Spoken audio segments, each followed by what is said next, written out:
Pushkin. Hello, Malcolm Gladwell here, and welcome to what might be the final episode in our Development Hell series of Revisionist History. Today, we're talking about Elvis. Down any street. That person singing is not Elvis. These are the people. That's Cameron Crowe. You've seen his movies. Jerry Maguire, Almost Famous. He wrote Fast Times at Ridgemont High. So many more. In the city rain. And the guitarist on this song is Nancy Wilson from the mega 1970s band Heart, who at the time was Cameron Crowe's wife. And the story we're going to talk about today starts back in the summer of 1986 when Cameron and Nancy were on their honeymoon. They spent it in a little cabin in the Pacific Northwest, a little cabin that would become the birthplace for today's movie that never was, Blue Seattle. A loving romp about two songwriters trying to write a movie for Elvis Presley. A movie about a couple writing a movie, written by a couple writing a movie. What's not to love? A script so meta that it belonged on the big screen, only the big screen wasn't big enough to handle it. Or something like that. Because one of the things that you might conclude in listening to this interview is that for Cameron Crowe, it is so much fun talking about his lost Elvis masterpiece that I think he's afraid that if he actually makes it, he'll feel abandoned. Like a version of screenwriter empty nest syndrome. So let's tell the story of Blue Seattle. And this interview is different from all the other development hell stories we told on this series, because instead of giving us the script to his movie, Cameron Crowe gave us the songs he and Nancy wrote 40 years ago. As in every Elvis movie, the best parts are the songs. They capture a moment, that honeymoon burst of creative inspiration, and they tell a story about a young couple in love. I've been looking forward to this all week. Let's start from the beginning, because this is a story that needs, as you know, appropriate setup.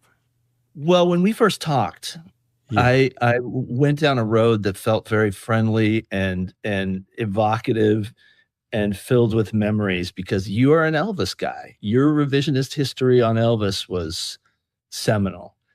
And this idea of like never made projects from the heart and stuff, it combined with my love of Elvis and a particular part of Elvis to just want to like put this in your lap, Malcolm. Yeah. This was one that got away.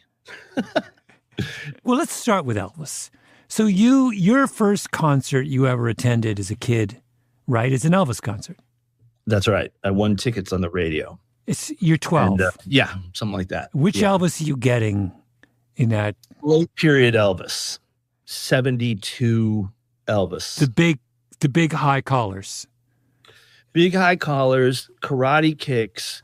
He was a little obsessed with Nixon in my San Diego Sports Arena show. He did an imitation of Nixon, and at one point was on his back, kind of kicking his legs, just having fun. The king was having fun at my show. Baroque. It's Baroque. You got Baroque Elvis. I got Baroque Elvis, but Malcolm, there was one moment where it just broke through, like his genius really broke through. And it was a brief moment of sunlight through the clouds, but it was Bridge Over Troubled Water. Oh. And I felt him connect. And there was that moment where it was galvanizing. Yeah. And he was giving what he wanted to give. And the audience was like mid-shriek and kind of taking it in. And that was the DNA you were meant to build up from watching the show. Like, okay, there he is. When you're weary, feeling small. It was kind of fun and games Elvis. And so this is so much of your life's work kind of grows is growing from the tiny seed of that Elvis concert, right? I mean, Almost Famous. Yeah. So this concert had a huge impact on you. It did, and also Malcolm, because like I took my mom, and my mom, you know, if you've seen Almost Famous, you know my mom. Yeah. It's unfair that we can't listen to our music. It's because it is about drugs and promiscuous sex. Simon and Garfunkel is poetry. Yes, it's poetry. It is the poetry of drugs and promiscuous sex. Honey, they're on pot. So that week changes a lot. So this was the door that gets cracked open where rock and, of course, my future love and that combined with journalism, I was on my way. Yeah.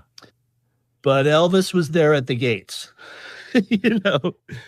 and I still was obsessed with Elvis, but I was obsessed with the corners of Elvis's experience. And one of those corners was his movies. And I loved those B movies. Some might even call them C and D movies. He comes out of the box hot with Lovin' You and Jailhouse Rock. But eventually he's doing genre things for the money that Colonel Parker has put him up for. And, there's a set formula for the Elvis movies that happened. And I became obsessed with those movies. Yes, yes. And you became obsessed with them because, one of the things I was trying to figure out as I listened to the music of the project we're going to talk about was I was trying to understand your intentions. Mm-hmm. And so are you obsessed in a kind of... That's so delicately put. I love it. Are you winking at Elvis? Are you sharing in the fun or are you buying it? All of the above. All of the above. I think you just have to enjoy it for what it is, which is a romp. Elvis often did 3 of those movies in a year. You can see he's kind of confused by the character names they call him by. It's like he's lost. He's brilliantly lost. It's just, you see so much. It's almost watching his face in these movies is like a diary that he never wrote. You can see, why am I here? You can see glimmers of, oh, this is good. Anne Margaret, Viva Las Vegas. Wait a minute. Yeah. She's challenging me. So it's all there, hidden in this candy-colored genre romp that the Elvis movies became. So all of the above. Yeah, yeah. So you develop early on, in other words, a rich and nuanced interpretation of who Elvis was and what he stands for. Yes. And that's is there any other artist who plays a comparable role in the development of your imagination? No, because there's only one guy artist who was so huge that he was able to make 30 throwaway movies that did well enough so that he could keep doing it, like perhaps against his will. Only one person that I ever knew about, and we'll share this later, did ask Elvis, like, why did you make all those movies? And he gave this one person an answer, but mostly he never did any interviews. He never commented on it. He just did all those movies for 15 years. They squander quite a bit, as John Lennon would tell you in his interviews, like, why is the king just like, strolling around Hollywood sound stages with B-level stars singing like medium decent songs, but that's part of the mysteries of Elvis. Yeah. Yeah. So we have this is the kind of the necessary context. Yes. For the story that you're going to tell. Yeah. Okay. So it's the 80s. Uh-huh. And I had written Fast Times at Ridgemont High, which like amazingly kind of found an audience. So I kind of had a shot at possibly a screenwriting career. And in the middle of all this, I perhaps most importantly fell in love with Nancy Wilson, the great Nancy Wilson, amazing guitarist, half of the Wilson sisters who front their band Heart. So we were together for a while and then decided to get married. And it was a beautiful time. And Ann Wilson, Nancy's sister, had a cabin in Cannon Beach, Oregon. And that was where we wanted to go for a little honeymoon, just borrow the cabin from Ann. Now, this you must know as a setup is Ann and Nancy Wilson, to this day, they're like the Everly Sisters. They sing together and it's like, there's no thought that goes into it. They have the sibling voices that blend so beautifully. They're musical twins in a way. Anne sings, Nancy sings a little bit, but mostly plays this elegant, beautiful guitar. They're a serious duo. So 10 days into our honeymoon, which was how long we wanted to spend at Anne's cabin, we decided we want to spend 2 weeks. We want to spend a little bit longer. But Anne wants to come to her cabin. So Ann Wilson shows up on our honeymoon, which is an interesting thing for a small cabin. It's like a sitcom in a way. Here you have the two sisters with you on your honeymoon with one of them. And what are you going to do in this small environment in a coastal town in Oregon where not much is going on? Well, we're going to do a musical project that will involve all three of us. Whose idea was this? Mine. It's yours. Because I love watching them sing together. And Nancy would later score my movies and stuff. And so we worked really well together. And Anne's a lot of fun. Now, all of this being said, I was working loosely on a book I wanted to do about Elvis movies.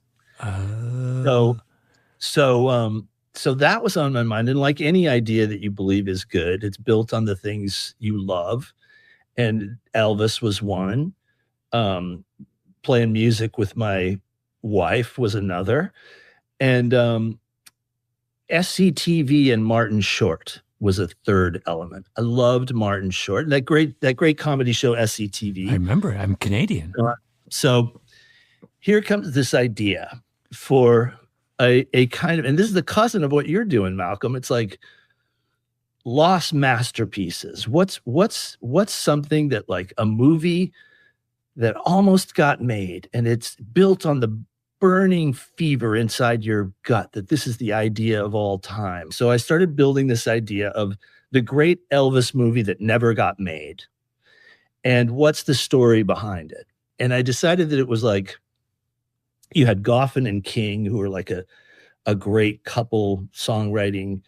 They're legends. They'd written all these great songs. The Beatles did some of them. I thought, like, what about a much lesser Goffin and King? Like, what about a couple who's a songwriting team that haven't gotten in the door? And it's Parnell and Zix was their name. Mm-hmm. Linda Parnell and Louis Zix. And Louis Zix, of these two songwriters, is obsessed with writing. He hears Elvis may do one more movie. And he's going to write with his songwriting partner wife. They're going to write this song cycle for the 10 songs of an Elvis movie that they're going to pitch and make. And this is the beginning of Blue Seattle, which is their song cycle, Malcolm, that they're going to try and sell to Elvis himself. And so here on our honeymoon, I began to write these Elvis songs that were fleshed out with Ann and Nancy Wilson of heart. And unironically, really, mostly, we were going to do these songs that captured all the elements of the Elvis movie formula. Now, before we get into the songs themselves, which I have to say are genius, I want you to define, you said, all the elements of the Elvis movie formula. Yeah. Break it down for me before we start. What are the elements, the crucial elements? Okay. The Elvis elements are this. So first of all, he has to have a name that sounds like a fist. You know, nothing too complex, just kind of like Deke Rivers was one. Buck Thomas, you know, so like we thought you start with a name that's like, you know, Mike Davis, something like that. And Elvis must always have workplace pride. He needs to do a couple different things in an Elvis movie of this era. But like they're often a strange combination of things. Like he can be a veterinarian who's also a race car driver, who also works at a county fair somehow. What a way to earn a living. You know, a little kid should appear at some point looking for some kind of mentorship, which he provides usually in the form of a song. He had confidence, a little thing called Dancing girls must appear. Would you mind telling me where I am? In the Garden of Paradise, noble master. So like that gets worked in. A fight, at least one fight. Baby, we just stay good time. And a thoughtful moment over a pet. Come on, Albert. Don't be a fink. A good Elvis. Because, of course, Elvis. Yeah. I mean, a dog. His love of dog. I mean, what was the seminal dog in Elvis's life? I've now forgotten. The one, that song he used to sing over and over and over again as a teen was a song about a dead dog. Shep. Yes. Wasn't it? I think it's Shep. Yeah. These are the kind of stations of the Elvis cross that you've... The stations of the cross. Yeah. You can't say it any better. There's a lot going on in these movies. And he lined them up, man. He lined them up and did them. But then ultimately we end up at a place where Elvis's nobility is protected. He either gets the girl or he doesn't get the girl. And there's a rave up song that sends you out feeling good. Yeah. Yeah. And that's the Elvis movie. Have you watched all the Elvis movies? Yeah, definitely. And as long as you have these elements, you're in the ball game. Yeah. And of course, the songs are written outside of Elvis's experience, and usually they come to him at some point and they play him the songs. And legendarily, he's like, "No, okay, do something with that. Okay, no, okay, now I'm tired." And they bring him more songs another day. And these are songs that the songwriters have like killed themselves over because they know they're going to have a session with Elvis. Yeah, yeah. And this was the songwriting couple in the story, my fictional story, Blue Seattle. Like, their dream is that they will one day be able to play these songs for Elvis and pitch this movie. Are we going to hear some of those songs, dear listener? Oh, yes, we are. After a quick break, Cameron Crowe is going to play us some of the music from Blue Seattle.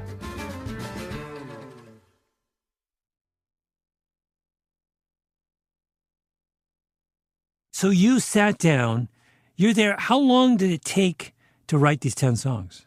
Like 4 or 5 days, because I remember we made this cassette that we're going to listen to mercifully a little bit of. Yes. Maybe not a lot, but I remember we listened to it on our way back from the honeymoon, and we were like, this is really pretty good. Yeah. Wait, let's play that one. I think you're being far too modest. I have another one I want to recommend, but we'll get to that one. Just play, just to get us in the mood. Let's listen to your favorite of the 10 songs you wrote. Great. It's going to be My People. My People. Let's listen to My People. Let me set it up. We wanted to bring Elvis this movie in the late 60s, because this is kind of the period where Elvis has started to develop a little bit of a social conscience. So the idea is Elvis plays a cab driver in this who is a man kind of the people. And so like the idea of Elvis roaming the streets in Seattle and like Pike Place and all that stuff, we loved it. And so there is a moment where he realizes he must return to the relevance of the street where he was once this cab driver. And he leaves this relationship that has kind of belittled him in some ways. And so he's like going back to his roots, and he's singing this song from behind the wheel of his cab, My People. And it's always good. I'll just add this. It's always good when you have a little bit of a Spanish kind of castanet feel, you know? Drive down any street, watching from my seat. These are the people, my people. In the city rain, they seem to know my pain.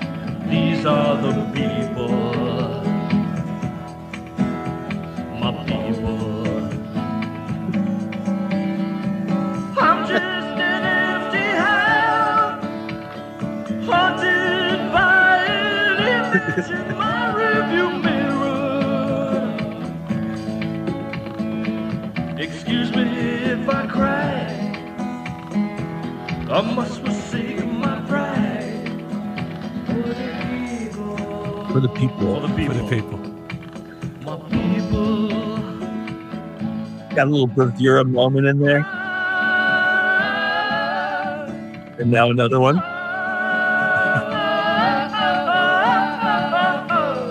He's got to be clapping even though he has to have his hands on the wheel. Yeah. We'll still figure it out.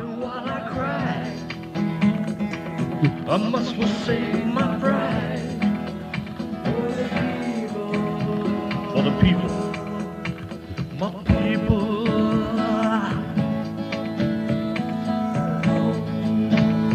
Now, you can actually, it's funny, that's like totally believable as an Elvis song. If I heard that on an Elvis album, I'm not thinking twice about it. I've come such a long way to hear you say that. No, I mean, I'm not blowing smoke here. No, I felt that too at the time. Like, you almost sell that to Elvis. Yeah. For one of those movies. Yeah. Yeah. Who's playing guitar on that? Nancy and Ann are both playing guitar and singing, and I'm like attempting to do an Elvis voice. Yeah. It's not bad. I'm the weak link for sure. It's not bad. That weak link. Your range. But they're fantastic. They can play anything at the drop of a hat, and their harmonies are so cool. But wait, let's start from the beginning. So Blue Seattle is the first song, sets the tone here. And what are we doing? What are we trying to do narratively with Blue Seattle? Usher you into an Elvis world of time and place and character. Yeah. Where fun will perhaps abound. Yeah. Let's play a little, just the first half of it, and then just to get a kind of feel, we get in the mood. Let's hear a little bit of it.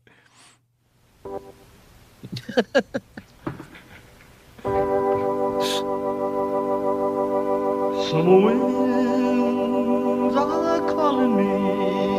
Weather is always important. To the place that I love. Blue skies, green mountains, a town made for love.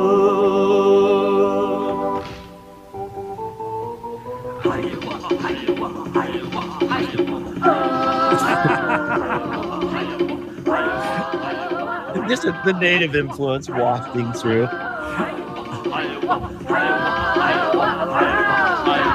I'm going back to the place where I belong. A pretty little city where man just can't go wrong. The seafood is fresh, the steaks are rare. Steaks are rare. Yeah. I thought the opening, this should be the theme for Seattle. First of all, Blue Seattle. Seattle needs to call itself blue because everyone thinks they're gray Seattle. So as a marketing campaign to remind us that the skies are blue and the mountains are green is like, and secondly, just those openings, this place, the town made for love. I mean, come on. Why is the city not make this, just those three opening lines? That should be the official tagline for Seattle. Am I wrong? Everything takes its time. I'm realizing to come to this crossroads with you is really meaningful. So plus it happened at the World's Fair in Seattle. So this is like a reunion. Yeah. With an Elvis city that's like undervalued as an Elvis city. But wait, yes, Elvis plays Seattle during the expo? He makes a movie. It happened at the World's Fair.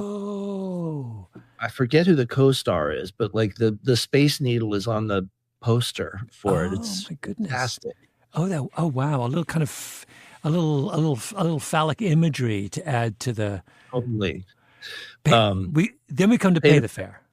Yeah. And as you said earlier, in the kind of like in the Elvis movie taxonomy that you created, he needs to have multiple jobs, but one of them has to be a kind of keeping it real. That's right. And so the keep it real job we have here is we understand that he's a cab driver. He's a cab driver. Looking for love. Of course. Yeah. Let's do a minute of Pay the Fare. I'll see the little girl. I'll stand right over there. Maybe 40 seconds. 40 seconds. She's a one to stare. She's a one, she's a one, she's a one, she's a one. She's gonna pay the fare.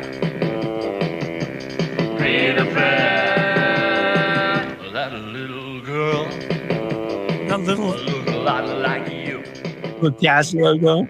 I tell her. And they sound so, Ken and Nancy sound so good on this. They don't. I know the thing that makes this genius is this understanding that we have the Wilson sisters doing the do do do do do do do. Right. Cameron, when you're doing this project, are they are they as into it as you are? I mean, we're bored. Yeah. But B, it's a great question. There was mist. There's like waves crashing below these little cliffs where we're staying. And in the middle of this, we're just like howling through these Elvis songs. It was an amazing honeymoon. Is there a lot of weed involved or not? Not really. Yeah. Not really. I think a lot of beers. I think we were just like lining up beers doing some of this stuff. Yeah. Yeah.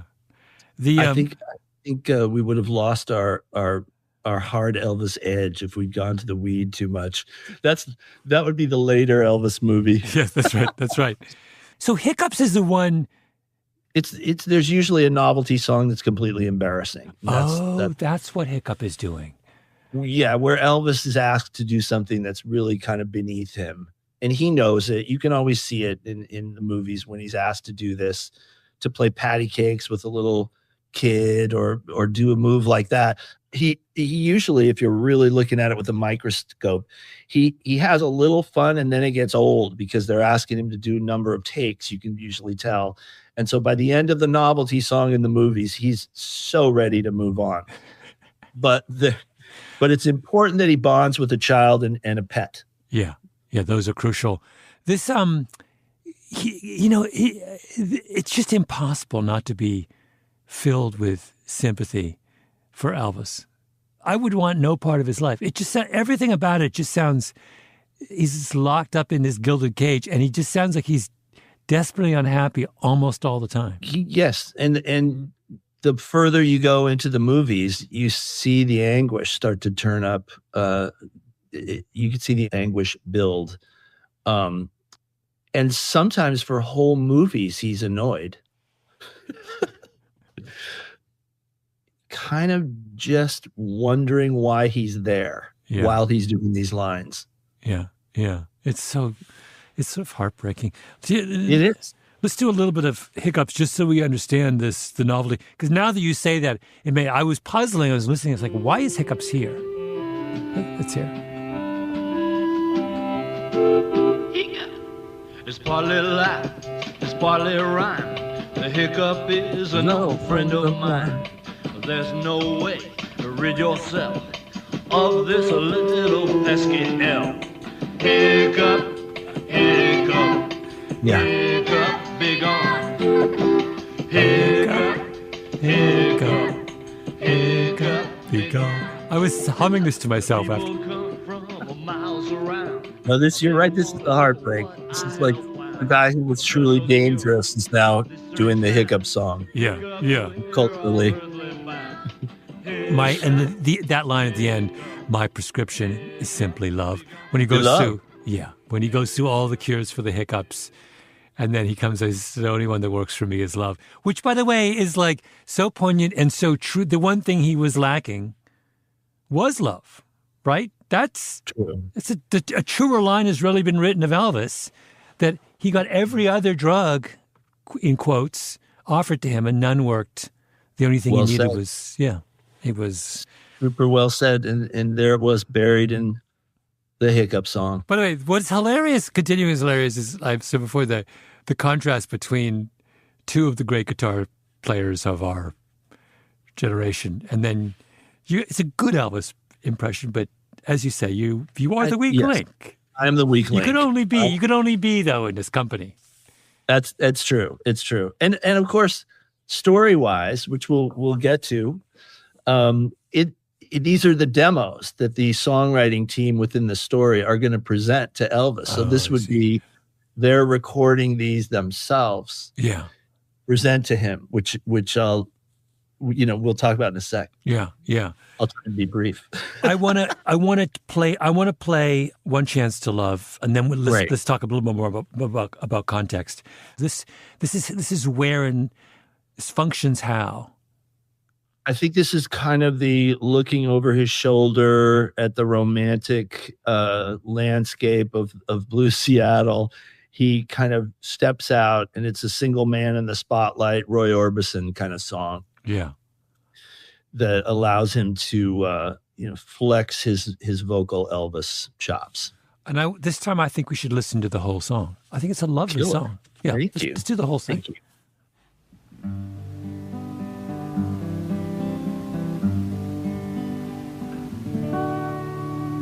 Darling,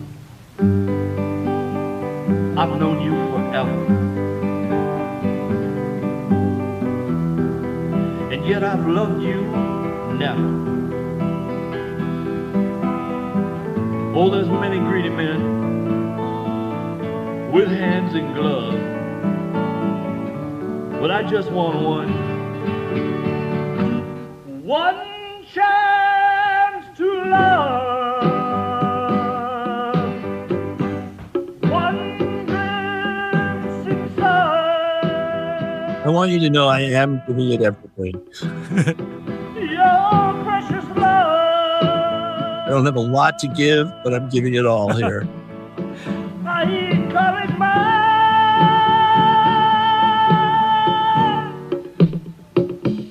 Darling. Oh, so Elvis. Many others who would ask for 20,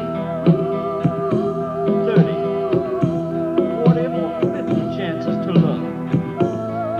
But not me, darling. No, I'll take my shot. I'll take my chance on just one. One chance to love. One glimpse in love. Your precious love.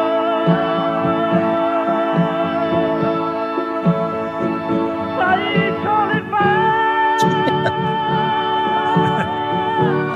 One chance to love. There's only one chance. There's not two. There's only one. One glimpse in love. I just think it's great. I just love this one. We're building this album. Yeah. I call it mine. One chance to. One chance to love. We get the Wilson sisters at the end. You can't beat it. We get real singers at the end. But Just in case you forgot what real singing is like. it's the least demo-ish. Mm-hmm. Mm-hmm. It feels like by the end of this, your enthusiasm for the project is increasing. You're exactly right. That is the most Elvis. That's the most pure. If you played that for anyone and said, who would be the ideal singer for that? Everyone would say Elvis. That's an Elvis song. I'm so close to it, when you're the artist, Malcolm, it's hard to look outside the character you're playing sometimes. No, that's amazing. Thank you. I always dug One Chance to Love. Yeah. Okay, now that you've heard the songs, I think you understand why I needed to see this movie. We're going to take a short break, and when we come back, we talk about how the story of the film turns out and what it all means.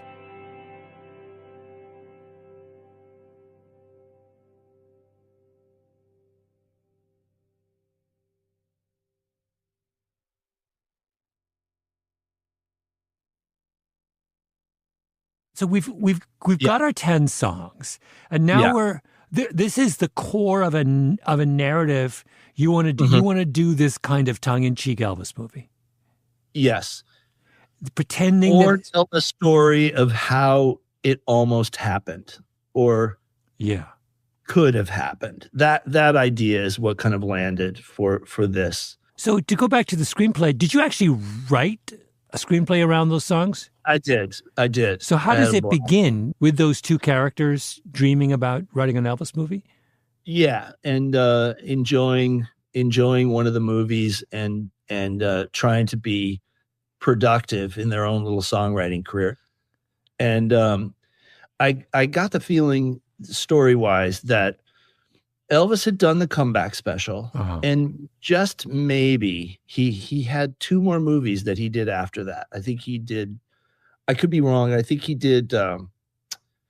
He did a movie called, let me see, Chautauqua was the name of it, and it was kind of like a sought-after property. Mm-hmm. And he does this movie Chautauqua, but by the time it comes out, they've changed the name to The Trouble with Girls and How to Get Into It.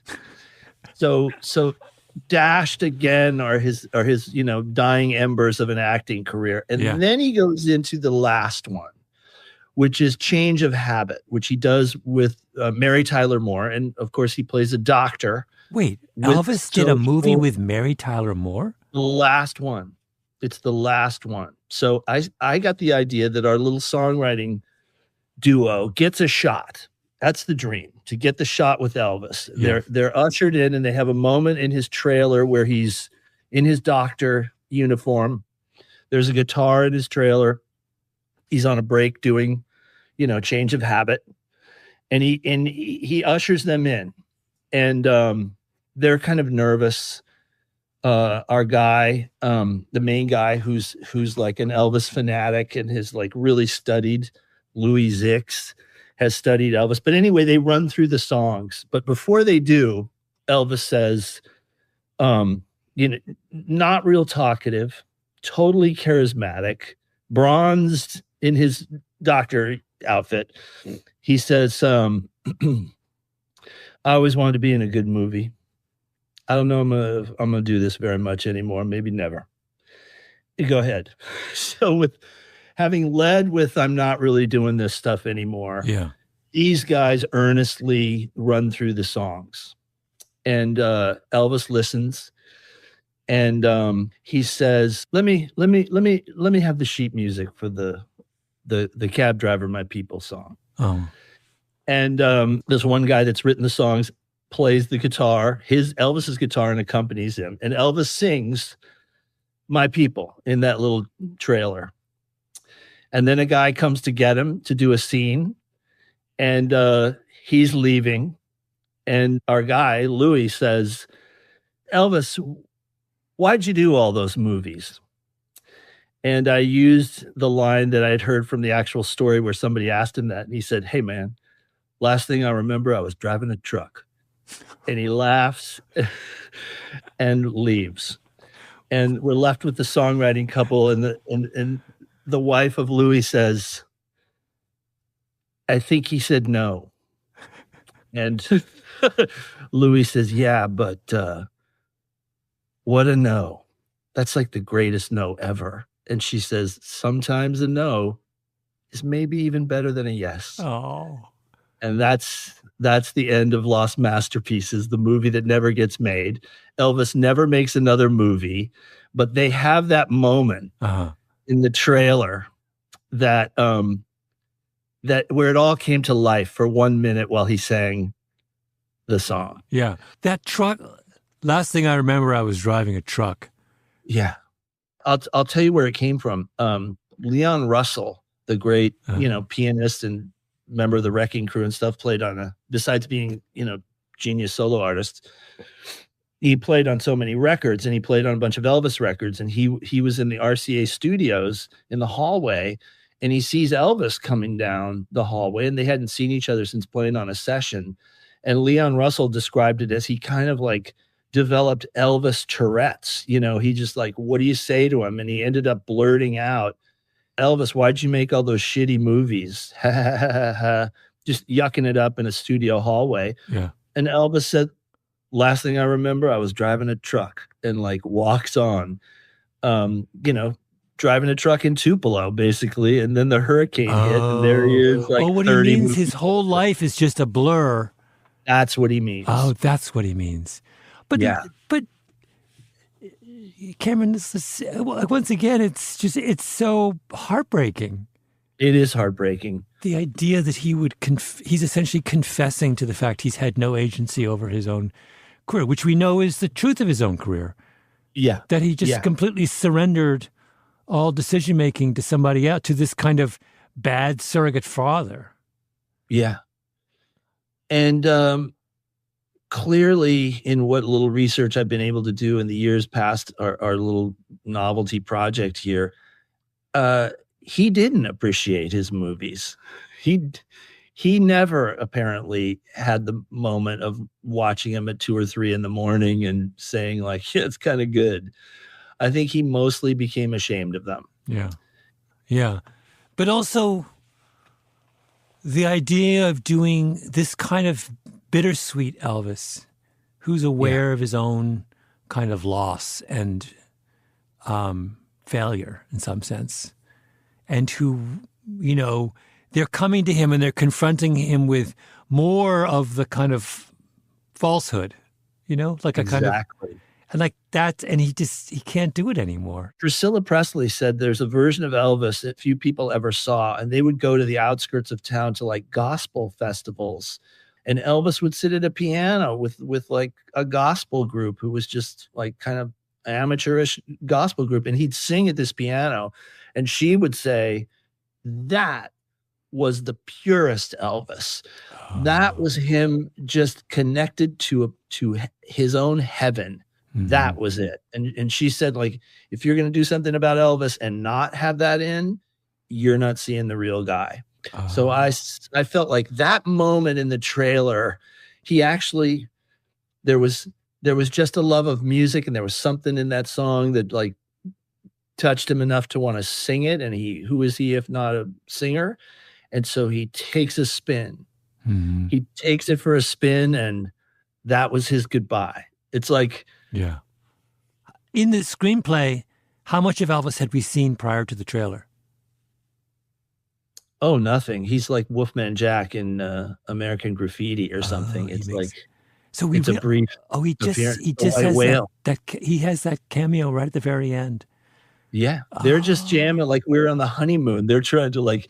It's the joy of their creation. The songwriters, the whole story really is they're living in it and experiencing it like we did on our honeymoon. But I think that line is cool because maybe his partner realizes that the act of actually doing it and pulling Elvis back into a place that he was obviously leaving, and like, how will the songs really turn out? And are they out of step with the times? Like, these are all challenges that they don't have to face. They got to see it. And damn, it was good. Yeah. Yeah. Oh man. Cameron, why have we been denied this? This is so much more interesting than I imagined. I thought what you were doing, because all I had was the songs. You sent me the songs. Yeah. I didn't have the story. And I thought, oh, this is like a goof.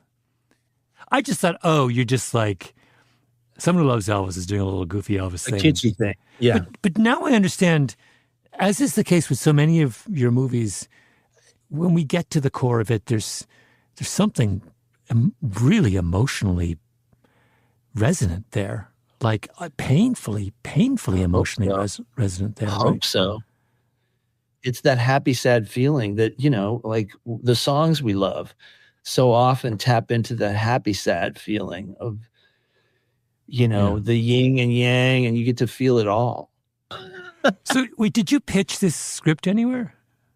No, I kind of wrote it and enjoyed it and moved on to something else. Why didn't you pitch it? I hadn't started directing yet, really. And by the time that I did, I was already off on another journey. But, I mean, I always loved the idea of the dream that almost happened. And this is what you're digging into right now.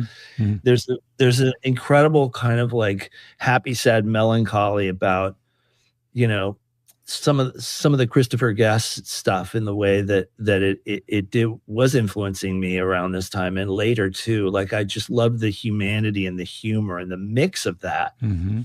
I don't know. It just maybe someday I'll circle back to some version of this, but I did love the idea of a portrait of these artists just like scraping for something true. Mm-hmm. And a different truth comes out of it. On this season's Development Hell series, we've heard stories about my brush with Hollywood glory, science fiction tales that never were, chimp-forward Michael Jackson biopics. But I wanted to tell you about Blue Seattle at the end of it all, because this conversation was my ticket out of development hell. Crowe and Nancy Wilson got divorced some time ago. We didn't talk about that, but I think it was part of the happy, sad feeling I got listening to these songs they made together right when they got married. Crowe is the king of happy sad on film, the kind of instant nostalgia that's all about feeling joy while knowing it will pass, that all things fade, but not if they never exist in the first place. That's the beauty of development hell. I thought it was all about missing out on projects the world deserves to see, and for some films, like, say, Bubbles, it really is. But it's also about ideas so perfect that realizing them on screen might do them a disservice.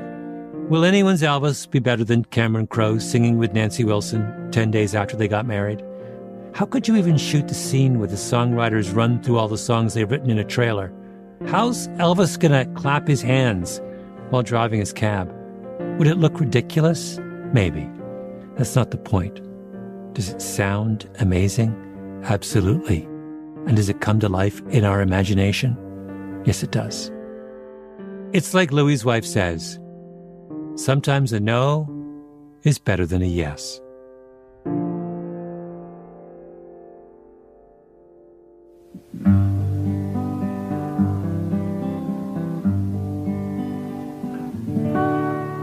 This episode of Revisionist History was produced by Nina Bird-Lawrence and Ben Nadaf Hafri with Tully Emlin. Editing by Sarah Nix. Original scoring by Luis Guerra.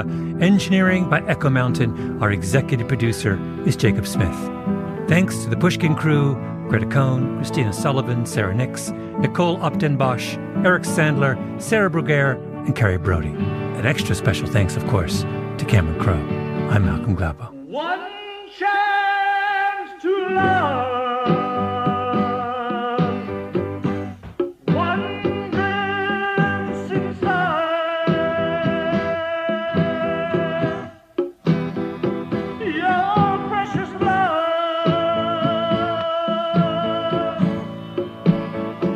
I call it mine.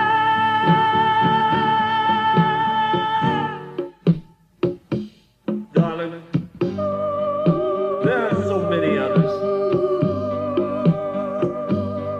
who would ask for 20, 30, 40, or 50 chances to love. But not me, darling. No, I'll take my shot. I'll take my chance on just one. One chance to love.